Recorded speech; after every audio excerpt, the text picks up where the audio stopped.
All right, hello everyone, and welcome back to another episode of Caps on the Coast. It's a bit of a special episode today. I got my two cousins, Anthony and Mateus, tuning in. They're big soccer fans. Been watching the Whitecaps for how many years now, would you say?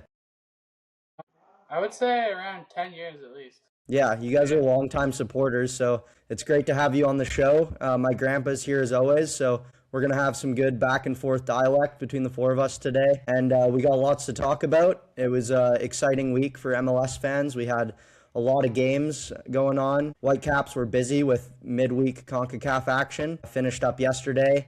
And they had a very impressive 6-0 win on the weekend against Minnesota.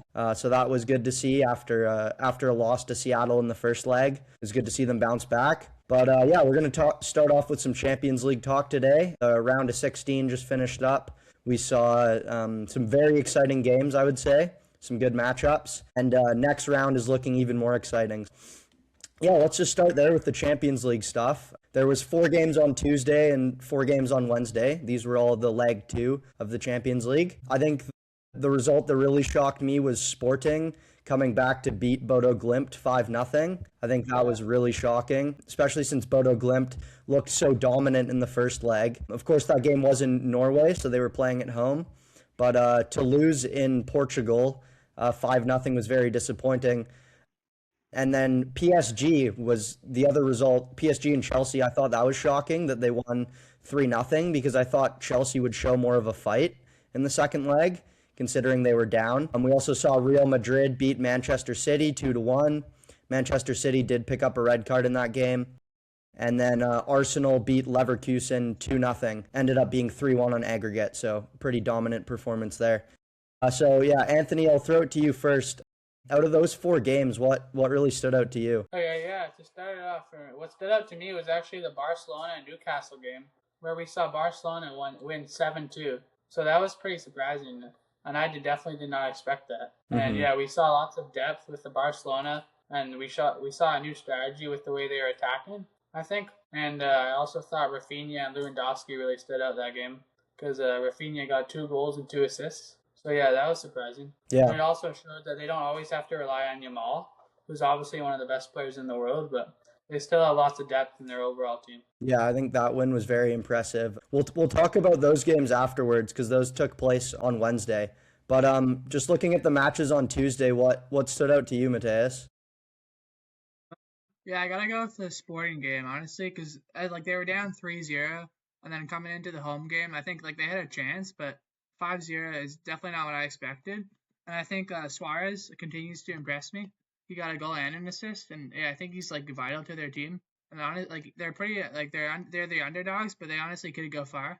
And they have a good midfield too with a few young players like Cantona and Tricailo's pretty good. He's 26 years old, but yeah, they have a good team. So that impressed me. And then of course the Real Madrid game. It didn't really impress me, but it's always a good game when Real Madrid and Man City play. Federico Valverde had a great performance. He got a hat trick, so yeah, that was good to watch.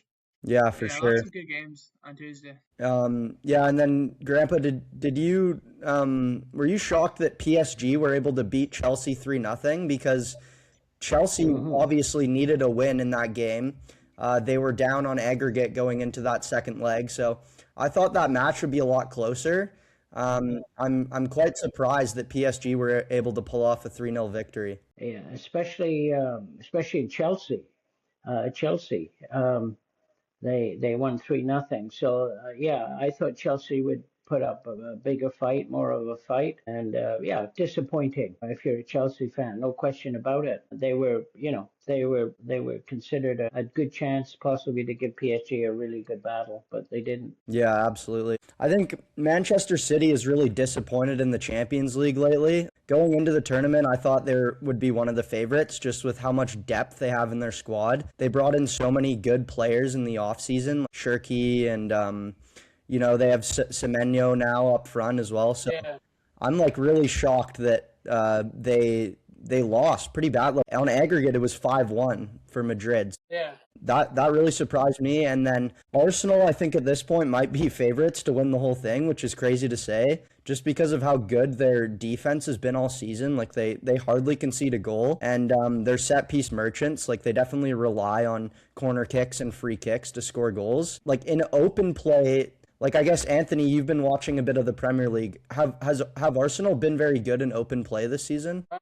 Yeah, I would say they've actually been scoring most of their goals through set pieces. And yeah, they have lots of good center backs that are pretty good on the corner kicks. But yeah, I think out of open play, they're pretty good at breaking down teams, but they do it in a slow way with their build-up. And they're not very counter-attacking. They like to have the possession. So I think if Rice has a good game, then yeah, they can definitely score some goals. And we've seen before the Saka can be pretty good too. So yeah, it's going to be interesting to see them play Sporting, because I saw that in the past Sporting actually won 1-0 against Arsenal, which I think was last year in the Champions League. So it's going to be an interesting game. Yeah, absolutely. And let's look ahead to the other second leg games that took place the next day. Anthony, you mentioned Barcelona beating Newcastle 7-2. I watched that game myself, and I thought it was very surprising how open Newcastle were at the back line. They did a really poor job of defending, especially coming up against Rafinha and Yamal and Lewandowski and players like that. You'd think that they'd be more compact with their back four, but they just left such big gaps that the lines were wide open for line-breaking passes. And I think Yamal did a really good job of picking them apart. He had a few assists where he just perfectly placed the ball behind their last defender, even though it was really close to his leg. I don't know if you guys saw that one goal where the Newcastle defender stuck his leg out to kind of challenge, but he was running towards his own net, so he wasn't able to do it. But yeah, I thought Barcelona were super impressive in that one. Tottenham actually beat Atletico Madrid 3-2 in the second leg, which I thought was interesting. I thought Atletico would be a bit more dominant over the two legs. I mean, of course they did win 7 aggregate. Mm-hmm. Yeah, but it's good. It's good to see Atletico do well. I think Tottenham are not looking great at the moment. I know, Anthony, you're a big Tottenham fan, but their goalie Vicario has had a couple of blunders lately. Yeah. What's their backup goalie that they brought in? He had a poor performance, didn't he? Yeah, he had a horrible game. He played only 20 minutes, I think, and then he got subbed off. Kingski, his name is. And that was the first time we played him in a while, because Vicario wasn't playing good either. But yeah, he just had a horrible game. Yeah, for sure. And the other two games were Liverpool beat Galatasaray 4-0, and then Bayern Munich beat Atalanta 4-1. So yeah, I know, Mateus, you're a big Liverpool fan. What did you think of that big win? I thought it was a good win, actually. It was a pretty solid performance from the boys. I think Salah, he had a lot of chances, but he did end up scoring a nice goal, so that was good to see. And I think we're kind of finally clicking with Wirtz, Atike, and Szoboszlai. So I think we have a lot of potential, especially late on in the Champions League. So yeah, it'll be interesting to see how it all develops, but I think we have a pretty good squad going into the later rounds of the game. Yeah, I think Liverpool have really turned it around lately. They haven't had the best performances. They did lose to Galatasaray in the first leg. Yeah. And I think they've really been struggling to get their new acquisitions to click with the team, I think. Like you said, we've seen Szoboszlai really emerge as one of the best players in the Premier League this season, but we haven't seen the same kind of form from a Florian Wirtz and a Isak up top. I think more was expected of those players, especially with the big money that was spent to bring them in. And then, yeah, of course, Bayern Munich beating Atalanta 10-2 on aggregate. That's one of the most dominating, two legs you'll ever see. So, yeah, what did you pull away from that, Grandpa? Well, Bayern Munich, they're a powerhouse. They proved that Atlanta's no walkover. They played well at times over the winter months, but they were no match for Bayern Munich. Of course, this was even without our Canadian Alphonso Davies playing. So, they have to be considered one of the favorites, too, for the Champions League title. No question. Yeah, absolutely. Let's look ahead now to the quarterfinals coming up. This is one of the more exciting quarterfinals I've seen in Champions League history from recent memory. We have PSG going up against Liverpool. We have Real Madrid and Bayern Munich. So it looks I guess we could preface this by saying one side of the table was completely stacked when they did the round of 16 draw. It seemed like most of the favorites were on the left side of the bracket. But if we look to the right side of the bracket, we have Barcelona against Atletico Madrid. So that'll be exciting. We got a Spanish derby. And then Sporting against Arsenal, as was mentioned previously. So these are all going to be great matchups to watch. I think the most one-sided will probably be Arsenal and Sporting, but you never know. Sporting have been playing really well lately. So yeah, Anthony, what matchup are you most keen to watch? Yeah, when I look at the matchups, I'm definitely excited to watch Real Madrid versus Bayern Munich, because I think right now lots of people would say that Bayern Munich are the best team in the world, and they have no problem scoring goals. We see that with Elise, Harry Kane when he's playing, and they have Luis Diaz, who's a great player too. So that's going to be really interesting, and we'll see how Vinny Jr. does. And Mbappe is also coming back from injury, so I think those are like the 4 best players in the world right now, or definitely in the consideration for the top 10. So it's going to be an interesting game, and I think it's going to be pretty dominated with the attack, because those teams are known to have a really good attack. Yeah, I think Real Madrid are kind of in shambles right now with all their injuries. So Yeah. I agree this matchup will be very great. I just don't know if Madrid will have enough to get past Bayern. I think Bellingham is still injured, and of course Rodrigo is going to be out for a long time. So they're kind of having to turn to their younger players like Arda Güler and a few others in the midfield, Tchouaméni, and they'll be relying on them to step up in big moments. Valverde was an absolute revelation for them in the last round, and he definitely is the reason that they went through against Manchester City. But yeah, Mateus, what do you make of PSG against Liverpool? Yeah, that's another. I think it's going to be a super close game. I mean, Liverpool, I think once all the players start clicking, we have maybe the most potential out of any team in the Champions League. But if you look at PSG, they're doing pretty good too. I think they've won the last 3 or 4 games in a row. So yeah, I think it'll be a tight contest, but it'll probably come down to attack. Because PSG have one of the best attacks in the world, I guess, with Dombele, they have Doué and Kvaratskhelia. So yeah, I think them, and I guess if Wirtz starts clicking, I think has the potential to take us to one of the best teams in the world.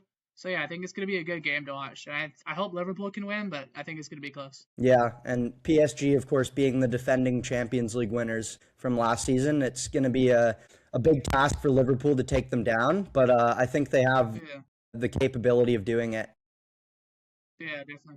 And then, Dembele has been on another level since returning from injury. We saw him picking up some good form again, so that's super exciting. And then, for Liverpool, they'll have to hope everything clicks well. But, that's going to be a super exciting matchup. And, Grandpa, what do you make of Barcelona and Atletico Madrid? Well, it's a Spanish, am I right? Spanish game, series, and I think it could go either way. Barcelona looked very good in the previous setup. Atletico Madrid, they sort of squeezed by 7-5 against Tottenham, but I would say Barcelona is the favorite to win that. Yeah. Definitely. Yeah, so that'll wrap us up there for some Champions League talk. I think it's needless to say we're super excited for the next round. We got some great matchups. It's going to be really interesting to go see who goes through on the left side of the bracket. I guess to make a quick prediction off the top of my head, I would put Bayern going through over Madrid. I would put PSG just edging out Liverpool. That one's going to be close though, I think. I think Barcelona will have the upper hand over Atletico Madrid, but again, another close series. And then Arsenal for sure, I think will go through against Sporting. But yeah, we'll break it all down in the next episode as well, and we'll talk more about how those matchups went. But let's move on to some Vancouver Whitecaps talk, because it's been a very interesting week. We are all diehard Whitecaps supporters, so it's kind of been a roller coaster of emotions, I would say. We had that very disappointing loss to Seattle, 3-0. We lost at home. I was saying to Grandpa, it's probably the most disappointing loss as a Whitecaps fan we've seen in a while, probably since the CONCACAF Champions Cup loss where we lost 5-0 to Cruz Azul. But yeah, in recent history, I can't think of any losses that stung that bad, because we just played poor. And I don't think I can't remember a time in recent history where we've really played that bad, and our defense just looked weak. But the one thing about the Whitecaps is they always have the ability to make an impact after taking a loss, and we saw that next week. They came back and beat Minnesota 6-0. And that was super impressive to me. So let's talk about that Minnesota game first. I know, Grandpa, you had some things to add. I want to ask, first of all, what do you think were the Whitecaps' keys to success against Minnesota? They played the best game they played all year, I believe. Every player was playing their best.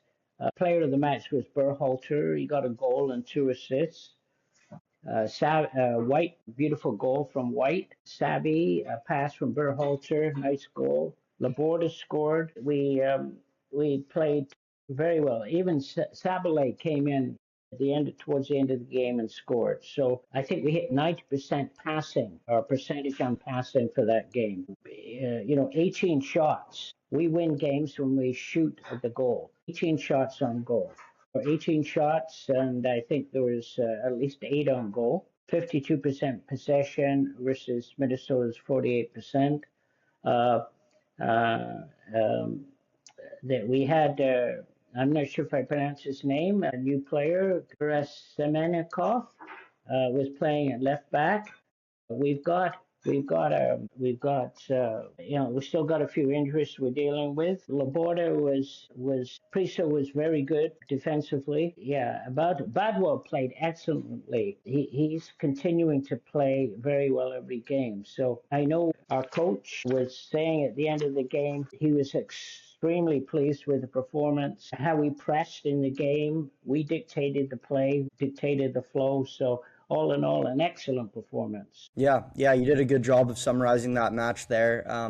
We talk a lot about the Whitecaps, but Anthony, why do you think Minnesota were so poor in this game? What did they really struggle with? Yeah, well, first of all, I agree with whatever Grandpa said, and I think it was definitely Whitecaps' best game of the year. And I think Sebastian Berhalter had a great game as a 6, and I think he might be the best in the league at this point. So I also think what set us apart that game was how many balls we were winning in the midfield. And we saw that Cubas was playing really well. Berhalter was making the right passes. And then I also thought that Matthias Laborda stepped up with a great game after he had not so good of a game against Seattle before that. And yeah, I just don't think Minnesota could handle with the pressure that we were piling. And yeah, we showed that we could score lots of goals and through different alleys. And yeah, I thought it was a great game. Yeah, for sure. I think, yeah, like you said, the press, like the repress after losing the ball, it's so much different with Cubas and without him in the lineup.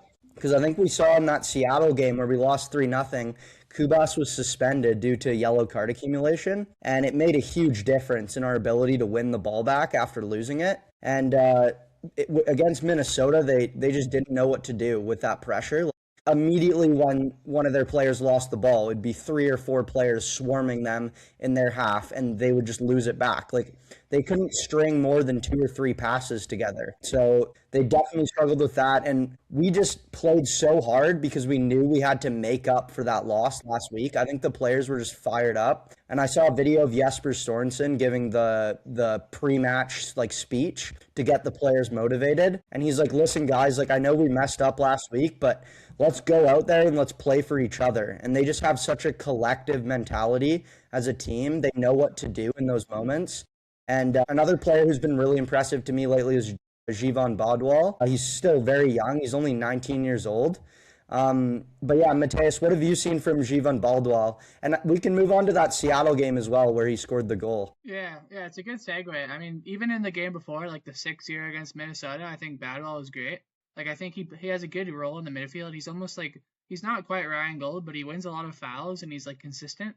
So I think he had a great game. And then bringing it over on Wednesday or Thursday, was it? Yeah, Wednesday. Yeah, even though Whitecaps did lose and that sucked, I think he had probably man of the match for the game. He scored a super nice goal, left foot in the corner. And I think even aside from his goal, I think he just played great.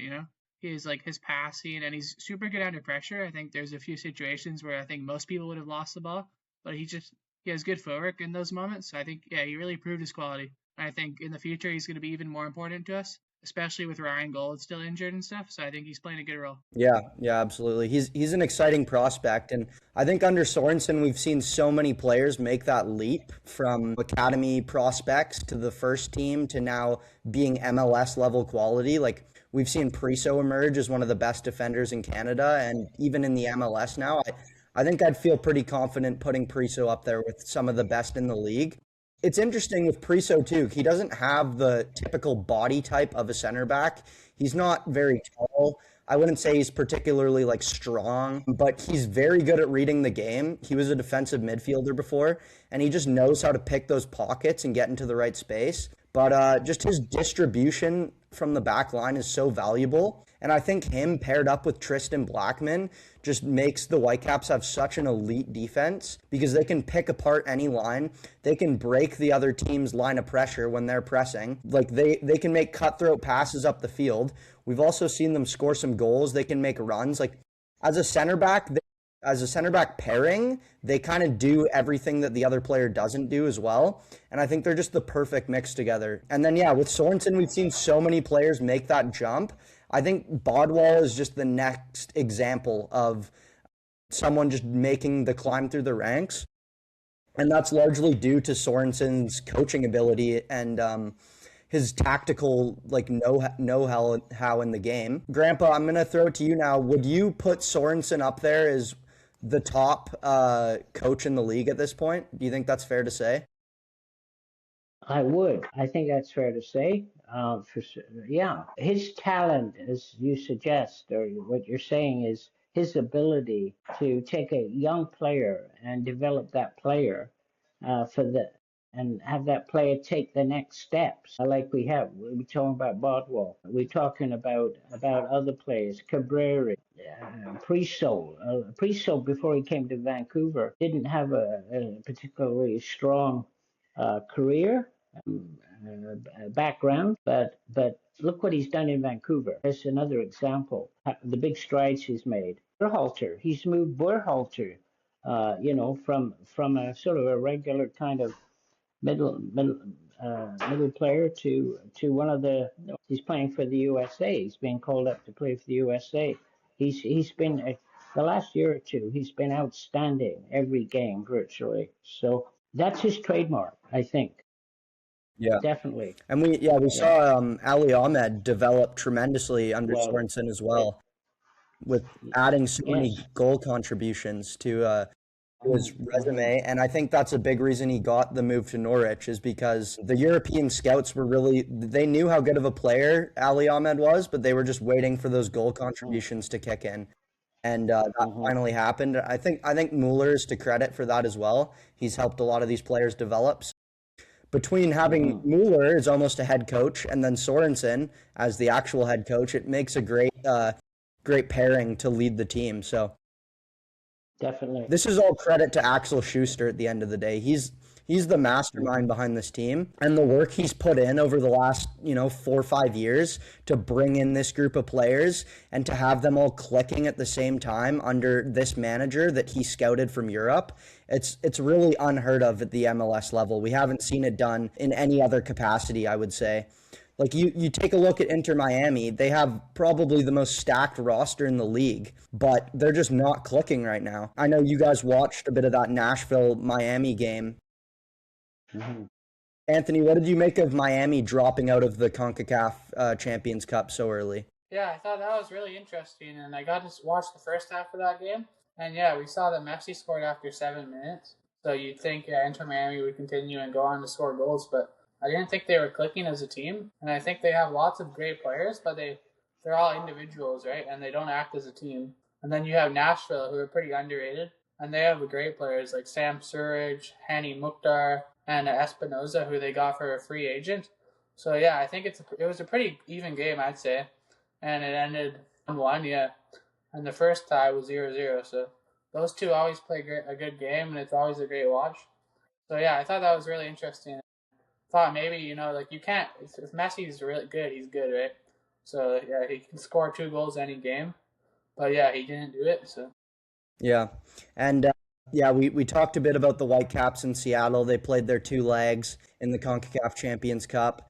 And Vancouver was eliminated, an aggregate score of 5-1, which, I think it's a fair result because the Whitecaps didn't play great. Like in the first game, they played horrible. In the second game, they dominated, but they couldn't really score. They struggled to create good chances in front of the net. Mateus, you watched the second leg yesterday. What did you think of the Whitecaps? Do you think they did themselves good? Yeah, I have to agree. I think like we did dominate the game, but even though we had most of the chances and we had more possession than them, I think we had like 64%. I think we couldn't really have the final pass. It was never there, and the finishing wasn't great. But I still think we dominated, and I think it's definitely a good showing. After being 3-0 down, you can't really expect for much more. But I hope it's good, and I think it's gonna give us like a good form for the weekend against San Jose. And like that's gonna be a hard game because I think they're like third place in the league. So I think it's still a decent performance, and I think Sorensen after he was still saying he's pretty happy with the result, even though it's not great to be out. But it's almost less good. It's almost less bad now that Miami and San Diego are out, and this gives us, I guess, less of a heavy schedule going forward. So it has its downsides, but I think it was a good game overall. Yeah, those are great points.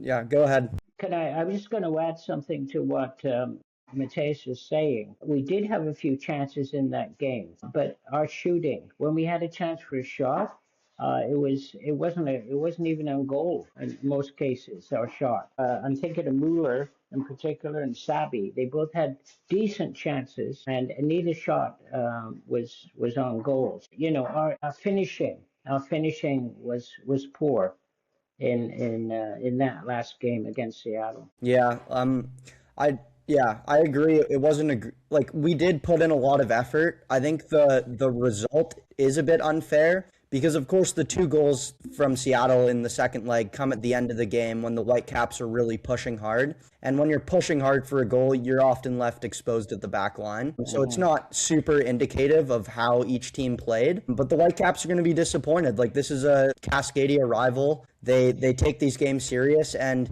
they made it to the finals last year in this tournament. And this is the most coveted tournament in the region. It's the Champions League of North America and Central America. So teams take this seriously, but to your point, Mateus, I think it will give the players a lot more focus now on the MLS, and they'll be able to, focus on each week and have more rest in between games. It's going to minimize injuries as well. I think that's part of the reason we've seen so many injuries, especially over the course of last season, is because of how congested the schedule was. You had Canadian Championship, MLS, CONCACAF Champions Cup. This season, we're going to have Leagues Cup as well after the World Cup. So there's so much to balance, and I think it's going to be a bit of a relief for the players in a way to not have to make those big travels, because with the CONCACAF Champions Cup, you see like the Whitecaps last season had to travel down to Monterrey and to face Pumas in Mexico, and those are not easy games to juggle midweek with MLS as well. So yeah, it is a bit of a relief that they don't have to worry about that.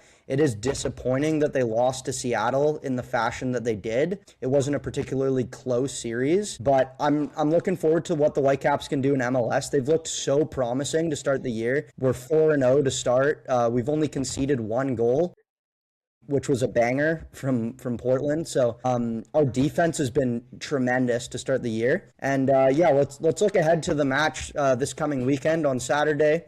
We have kickoff at 7:30 p.m. against San Jose Earthquakes. I'd say San Jose Earthquakes are the surprise team of the year in the Western Conference so far. Under Bruce Arena, they've looked brilliant. So, what kind of challenge do you think San Jose posed for the Whitecaps, Anthony? Yeah, so first of all, I saw that San Jose are 6th place right now, and I agree that they're definitely an underdog. And they didn't have the best team at the start, but yeah, they've been playing pretty good as a team, and I know they brought in Timo Werner, who was pretty good, and he played for Tottenham. So he's really fast, and we'll see what he can do against the Whitecaps. But I think Whitecaps have been such a fortress at home, and they've had a defense-first mentality. So I think if we continue that, and we stay strong in the back, and we work as a team, that we can definitely win. And if we play like anything we did in Minnesota, I think we're going to easily beat them. Yeah, and Grandpa, I know you were mentioning that it's kind of a testament to how good Seattle's playing, the fact that they were able to win last weekend against San Jose. They beat them 1-0. So, yeah, is there anything you wanted to add on to that front? Well, Seattle got a very strong defense, but San Jose, they won 3 and lost 1. They're in 4th position with 9 points. I think it'll be interesting if you think of the game on Saturday, we've got Müller versus Werner. We got two giants from Germany, two very well experienced players, played internationally, played for Germany, playing against each other. So this is going to be really, really interesting matchup between these Müller and Werner. Werner scored 57 goals for Germany over his career, and he's only 30. He's still pretty fast, probably. Mind you, he hasn't scored a goal yet in 3 games. He's got 2 assists, but he'll be motivated playing against a teammate, an ex-teammate in Mueller. So it'll be a very interesting match. Yeah, that's a good matchup that you highlighted there. The two Germans going head to head. Yeah, Werner started the season coming off the bench primarily in the first 3 games. I'm not sure if he's started a game yet, but I figure he'll start in this one. His fitness is probably up to par now, where he'll be able to play a full game. But yeah, Mateus, what do you make of this matchup? Yeah, for the most part, I definitely agree with what you were saying before. I think Werner is a good player, even though he's been injured for like 2 years before he joined San Jose. But I think he has a lot of potential just to get back in form. And I think when he does, I think San Jose have even more potential as a team. Like they have one of the highest ceilings of any team in Major League Soccer, I think. And I think they've been clicking, but if they start, like they can definitely have another level they can reach. And it'll be interesting to see like how they adapt to the Whitecaps, because I mean, yeah, it is a fortress. It's a hard place to go, and I think we'll definitely win. But I think it's going to be a close game, especially after they only lost to Seattle 1-0. So I think it's a good indication that we're like on the same level, kind of.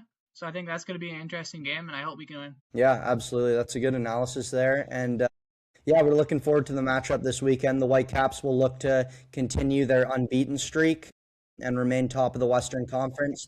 The only other team in the league with 4 wins is LAFC. They've also started the season 4-0. So that's kind of giving you an indication of where the teams are at in the league. I think a lot of people would have put Miami up there with Vancouver and LA to start the season, but they haven't quite played up to those standards yet. I think Bertarame has been a bit of a failure in terms of getting him involved in the play. He hasn't scored a goal yet, which is pretty shocking considering his resume in Mexico. He played great football for Monterrey, and I'm sure he'll be looking to link up more with Messi. I think that was a matchup that I highlighted when Bertarame joined, was that link up between him and Messi should, in theory, play out well, but it hasn't up to this point. Yeah, I guess, Anthony, I'll throw it back to you. What other teams in MLS do you think are in that top echelon? Maybe not quite at the same level as LAFC or in Vancouver, but what other clubs would you put near there? Yeah, good question. For me, I would say I think the Western Conference is looking really strong right now,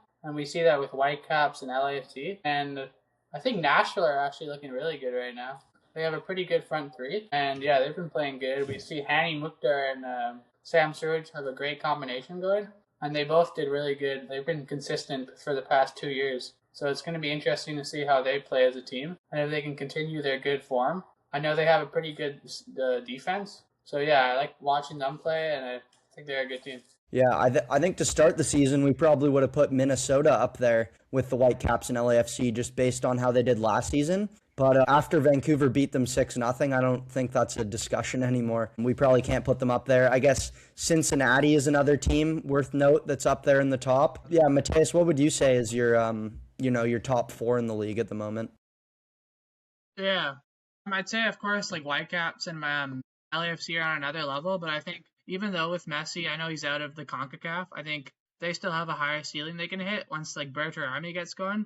I think him and Messi could have a good combination, so I'd say Miami are in there. And then I'd also have to say either Nashville, or there's a couple other good teams, either Nashville or Cincinnati. Like, of course, Evander's been injured, but I think he's slowly getting back. I think he might have played like 20 minutes last game. So I think if he starts clicking, I think he has potential to be like an MVP in the MLS. So I'd say, yeah, Cincinnati and Nashville are looking pretty good. Yeah, Grandpa, would you add any other teams to that mix, or?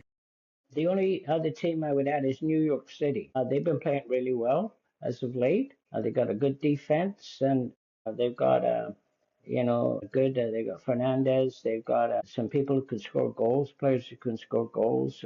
Morales in the middle, Gray on defense. They made a good start to the year, and I think they'll continue playing well.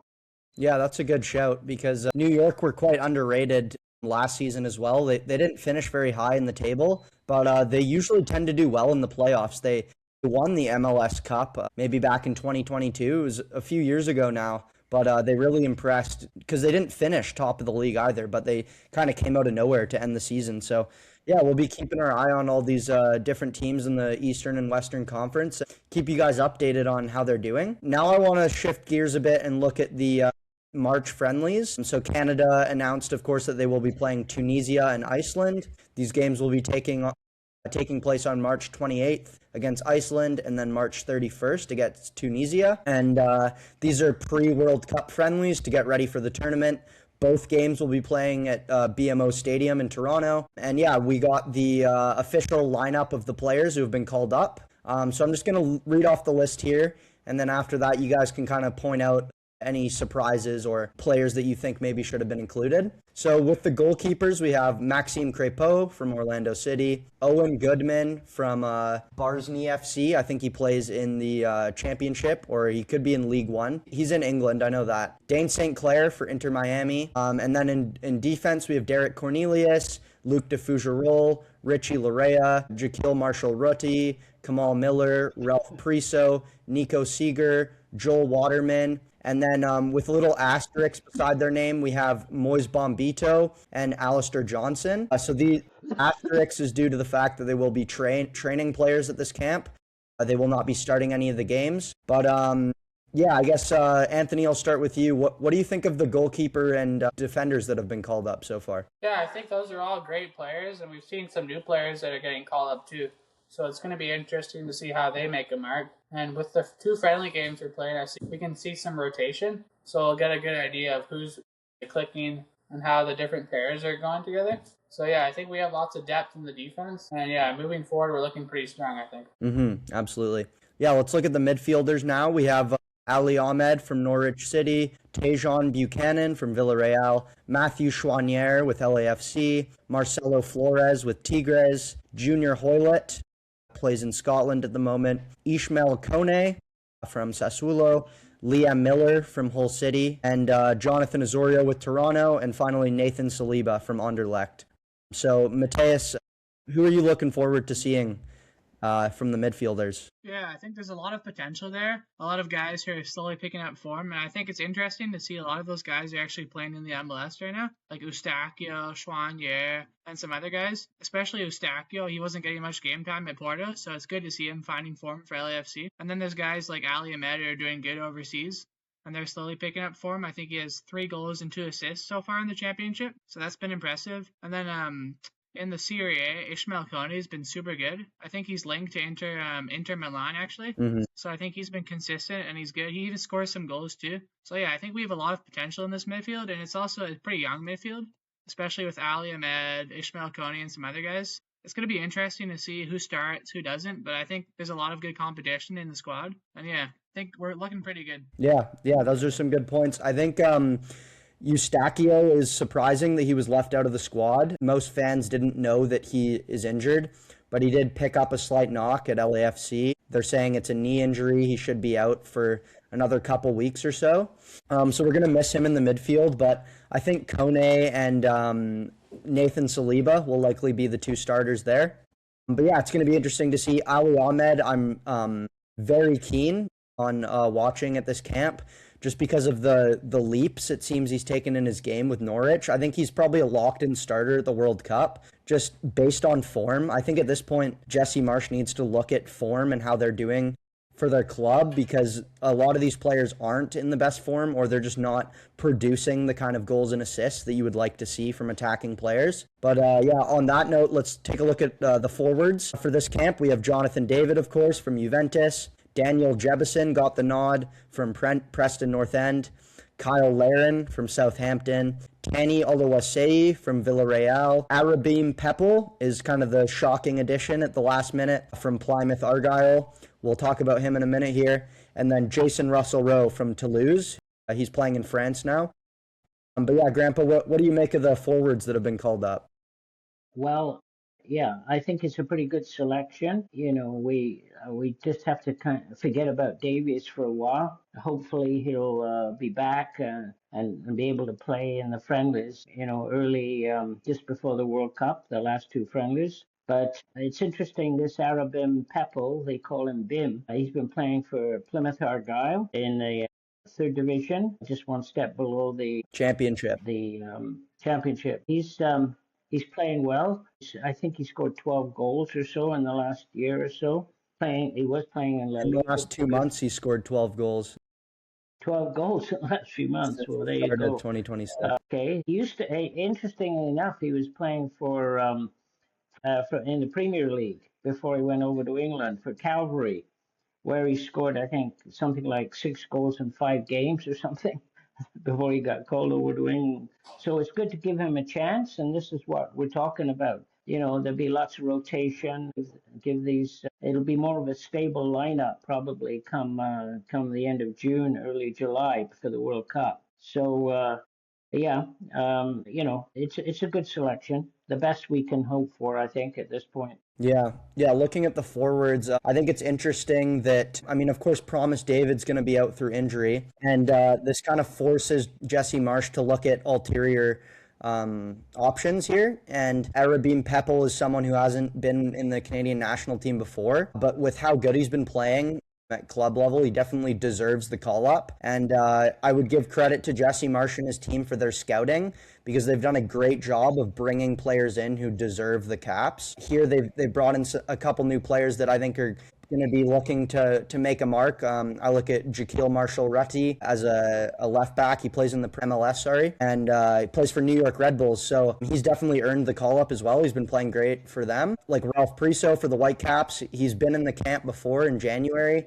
But I think with all the injuries at center back, he'll likely start a match, maybe even both of them. It's interesting to see Derek Cornelius and Luc Defougerol making a return. They've both been injured for a long time now. Sorry, Derek Cornelius has been injured for a while. Luc Defougerol just got injured, so I was shocked that he was able to make a comeback so quickly.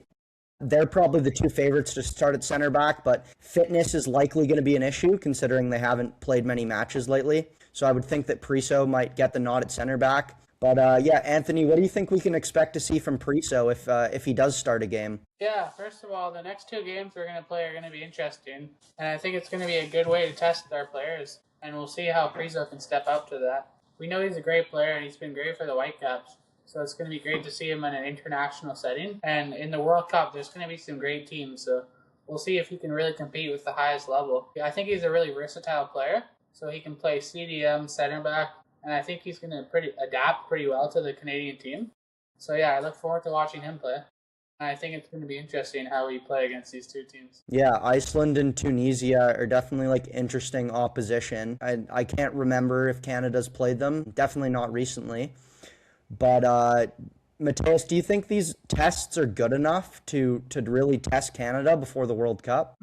Yeah, it's hard to know for sure. I mean, of course, there's better teams you'd want in a friendly than like Tunisia and Iceland. But I think it's not necessarily just about the opposition. I think it's also about our teams, all our players click and if they can gel together. So I think even with the teams not being great, I think it is going to be a good test. I also think there's going to be some interesting matchups, especially with like Tunisia, because the Whitecap striker Alumi just called up for them. And apparently he could have represented Canada, but he chose Tunisia. So I think that's going to be interesting to watch. And yeah, I still think they're going to be good games to watch, and especially to see how our players and the new guys, see how they can make an impact.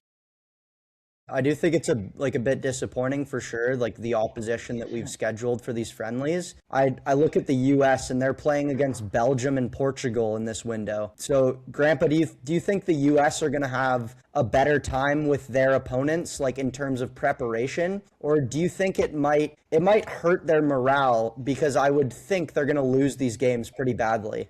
It could go either way, right?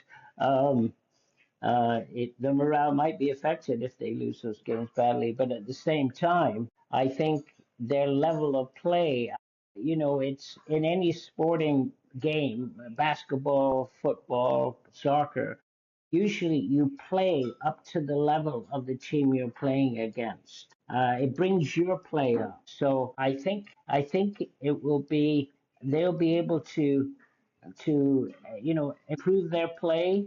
They might lose, but their level of play will be peaked, ready for the World Cup. I think it's an advantage. Yeah, I agree, because you want to play the best opposition possible to prepare you for the tournament.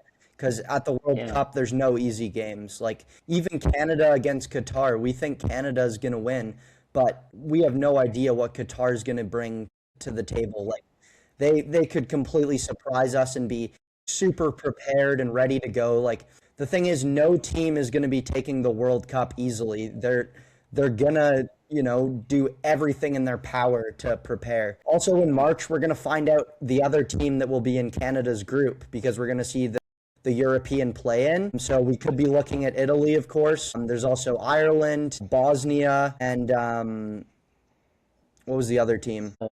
Yeah. 4 teams looking to qualify. Wales. Right. Well, Yeah, Wales. Yeah, so we'll find out from those 4 who's Canada going to be matched up against. As football fans, we hope it's it's a good matchup. Like I think Italy or Wales would be ideal. I mean, it depends how you're looking at it. Italy's not going to be like an easy matchup whatsoever, but it would be very exciting to be in Toronto against the Italians and have that Italian community come out, and we'll see where their true allegiance lies. We'll see what team they want to side with. Yeah, I guess, Anthony, I'll hand it over to you. What do you think Canada can expect out of their group at the World Cup? Do you think they have a good chance of advancing? Yeah, I think it's going to be a great watch, and I think all 3 games are going to be great. It doesn't matter, I think, if we draw Italy or whatever team we play. I think it matters more about us and how we play. And I think if we start clicking and we get the right tactics going, then I think we're definitely a threat. And I think sometimes Canada's form is a bit inconsistent.